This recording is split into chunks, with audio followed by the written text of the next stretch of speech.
You have a patient, you think she's in labor. What do you expect? What questions do you want to ask her to figure out whether she's in true labor or forced labor, right? So that's what you have to do. How do you know that this patient is in labor? Whether the patient is in labor or not. If the pain resolved with walking, it's a forced problem. It's not the true labor. Okay. So that's one key aspect you can use to distinguish between them. So what else? The lower back pain to the abdomen, then it's a true labor. And then contraction are regular, it's a true labor. If there's a change in effacement and dilation, it's also true labor. So now we know that that patient is in labor, right? So those are the features, those are the distinguishing features we know that she's in labor. But the problem is she was taken to the OB and then the nurse admitted her fine. She's 8 centimeters dilated, okay, and 90% effaced. Okay, and then she feel like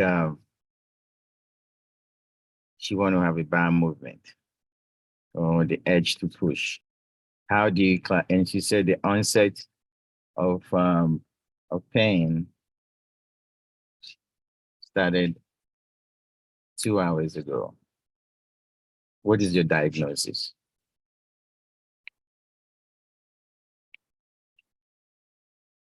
Onset of pain started 2 hours ago.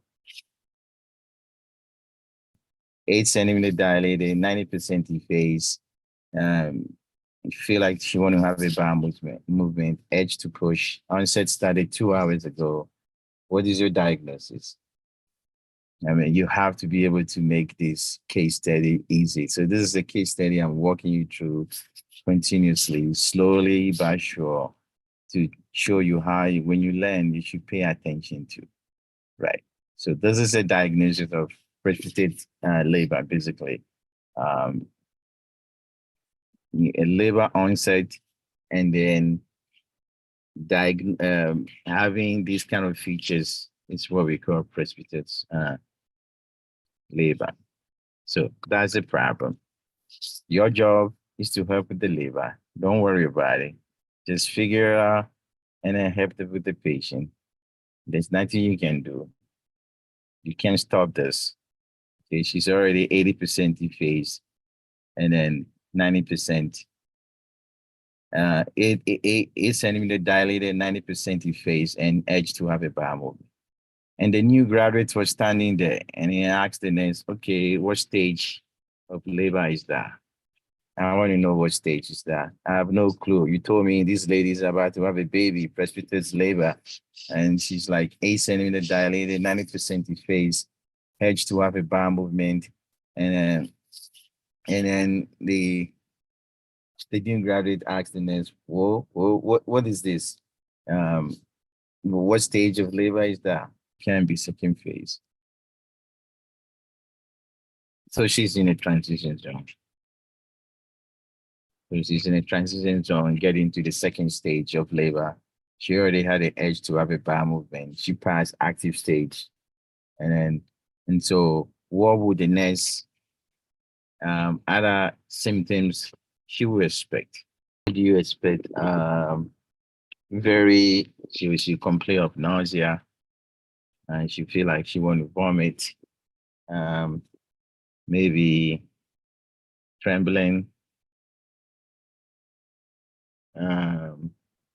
yeah, for edge to push, 5, edge to have a BM. Which of these are expected? You know, she had the edge to and push and have a bowel movement. But the 3 is all this expected. Yeah, at this stage, all of them are expected in the transition zone. These are the signs of symptoms she will show: nausea, She want to vomit. She will be trembling. She'll be irritable, and then she'll feel like she want to have a bowel movement and push. It's appropriate. What do you tell her? What do you tell her when she tells you these symptoms and you notice all these things going on? The key, we should not do anything at all. Don't push, coach her to breathe, and then don't to push. You don't have to push, okay? You don't have to push at all. At this time, keep on waiting, okay? So she waited for you.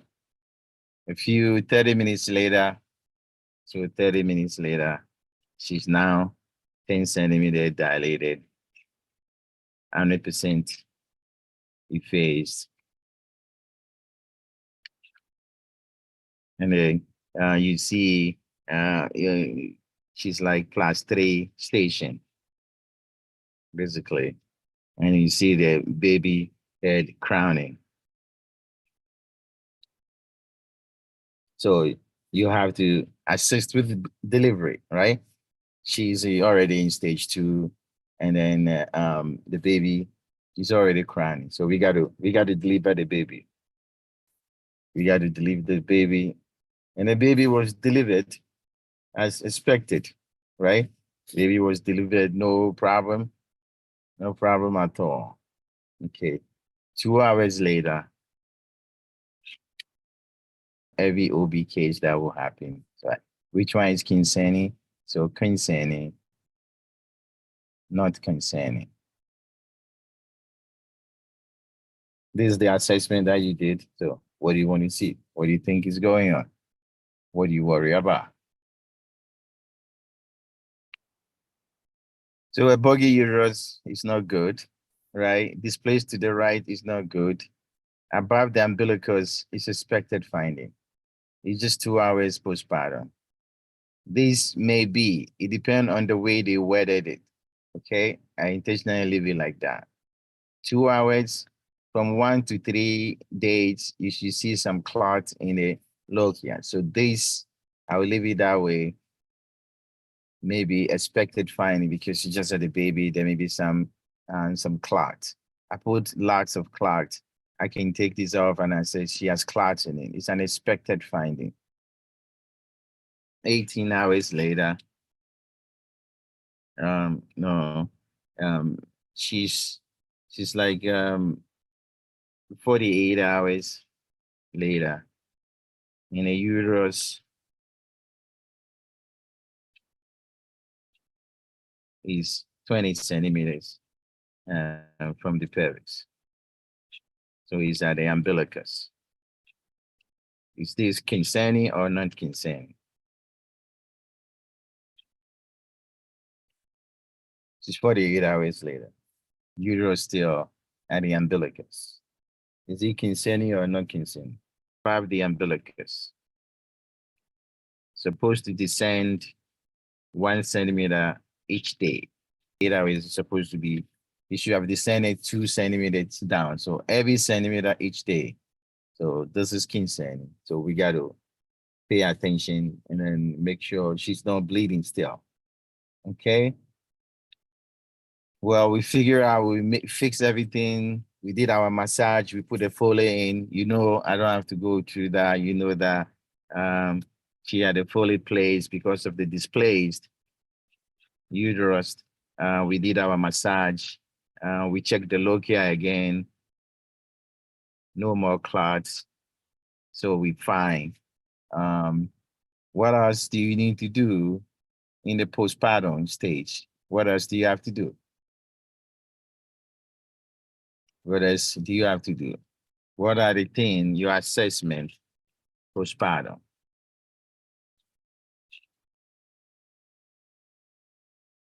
What are the things you usually do postpartum?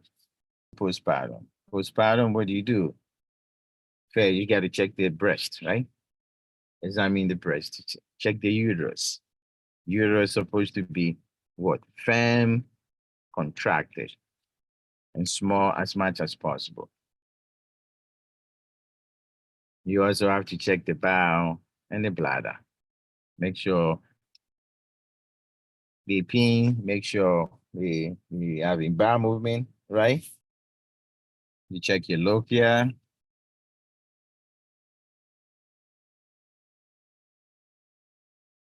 What else check? If they have a wound, you check your episiotomy. Okay. You got to also check vaccination status. And check for hemorrhage. These are the things you do.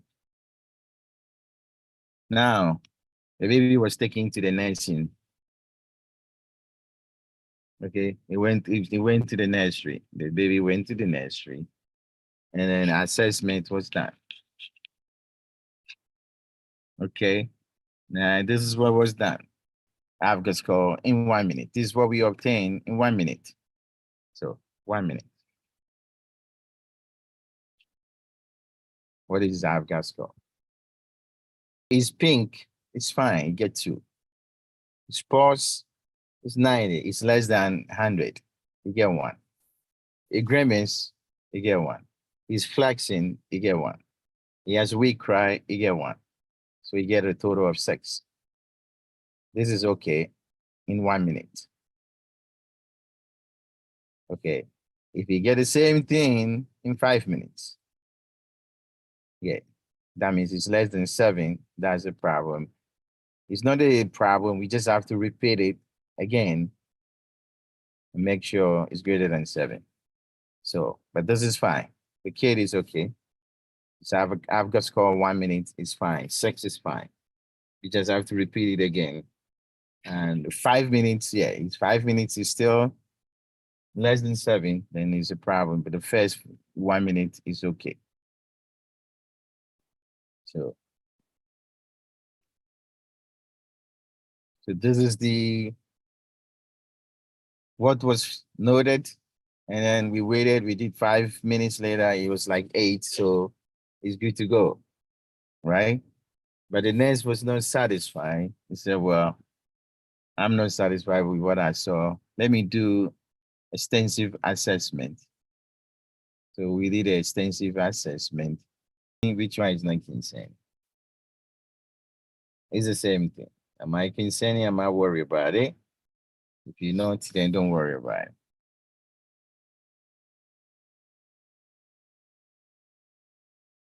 Somebody said 6 worry.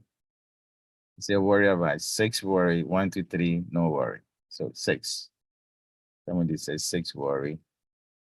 Say 1, 2, 3, 4, 5, no worry. That's what somebody said. No worry for 1, 2, 3, 4, 5. Okay, that's what somebody said.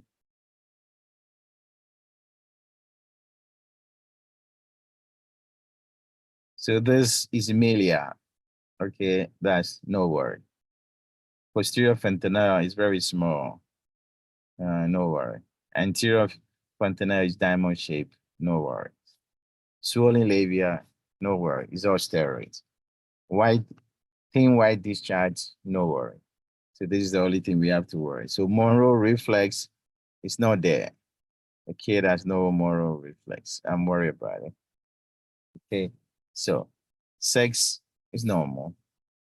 2 is normal. Those are the things you have to know. Okay, it's a selector apply. And what did she find? This is what she find. Irritability. Irritability, hypertonia, diarrhea, vomiting, sneezing, and pulmonary dilation. Connect the dots. Connect the dots. If you connect the dots, you'll figure out the diagnosis patient. What do you think is wrong with that patient?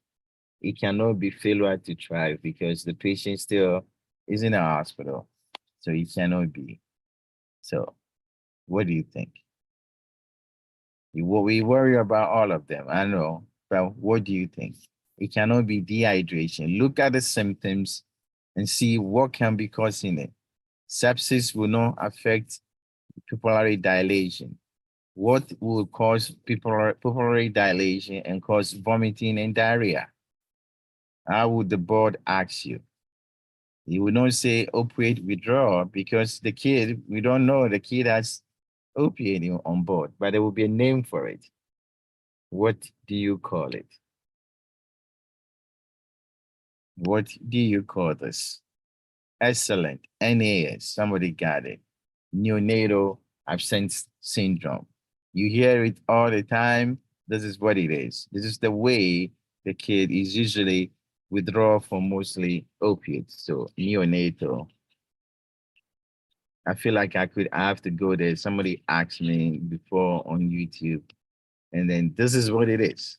Okay, syndrome. This is what a kid is acting like that. Mommy never told her. She's young. Probably she used opioid. It's been 48 hours now, and the kid is undergoing withdrawal. And the kid is showing signs, diarrhea, vomiting. You see, it's a downer. Opioid is a downer. Kid is showing signs and symptoms of upper symptoms. And that's the way you can remember it. Neonatal absence syndrome. What is your treatment? What are you going to give the kid? What is your treatment? So now that we know, what are we going to give it to the kid? What are you going to give the kid? Treatment. Kid is yawning, asking for you to help them. What are you going to give them? Naloxone is going to kill them. Okay, naloxone will kill them. It's a trap. Your board will also give you the same thing. Your board will also give you the same thing, naloxone. Listen, you're killing them. So what do? Give him some opiate, right? Let's give him some opiate, right? Whatever you want to choose. So maybe we give him some morphine. Another nurse came, he said, no, I'm not done with you. We did third assessment. Assessment 3. We worried. And the assessment 3 was very extensive. So which one is concerned or not concerned? So his scalp vein is really dilated. It's concerning. His gaze is upward. It's not good. His sutures are all spaced out. That means they're pulling apart. Kid is irritable. His head circumference is too big. It's bigger than a chest circumference.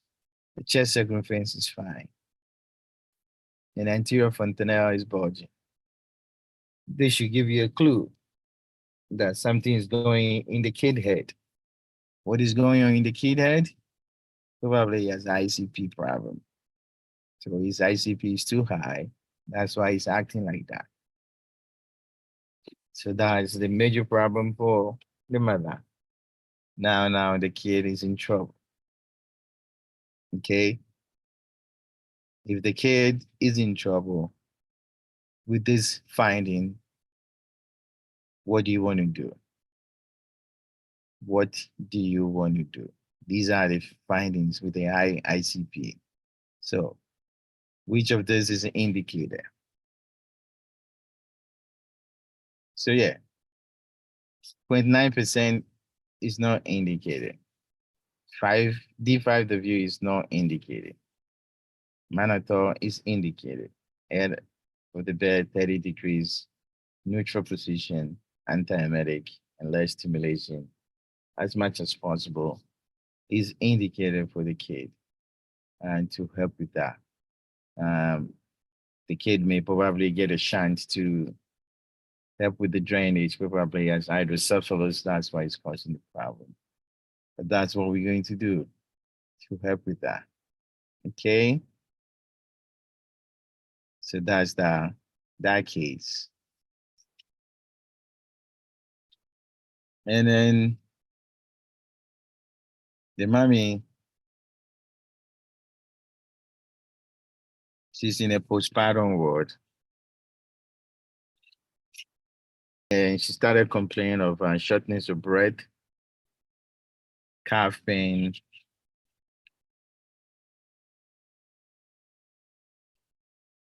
and she's sweating. Your diagnosis. Remember, if she has shortness of breath, it's no more DVT. She has developed DVT and has become pulmonary embolism. So it's now pulmonary embolism. So this patient probably has developed pulmonary embolism. We need some oxygen, head of the bed, upright as much as possible. And then we need anticoagulation. How are you going to start? Starting anticoagulation. Heparin. To start anticoagulation, no Coumadin. Okay, no Coumadin. She's going to get heparin drip, and this will be titrated until therapeutic. And when it's therapeutic, you start Coumadin. Otherwise, you get skin necrosis. So you don't start Coumadin right away. You always have to what we call bridge it with heparin. So bridge it with heparin. That's the way to do that. And so she became therapeutic. She's about to go home. What teaching do you tell her? She was sent home with Coumadin. One teaching, one teaching. And that's your homework. Good luck. Thank you for watching. All the rest, be safe.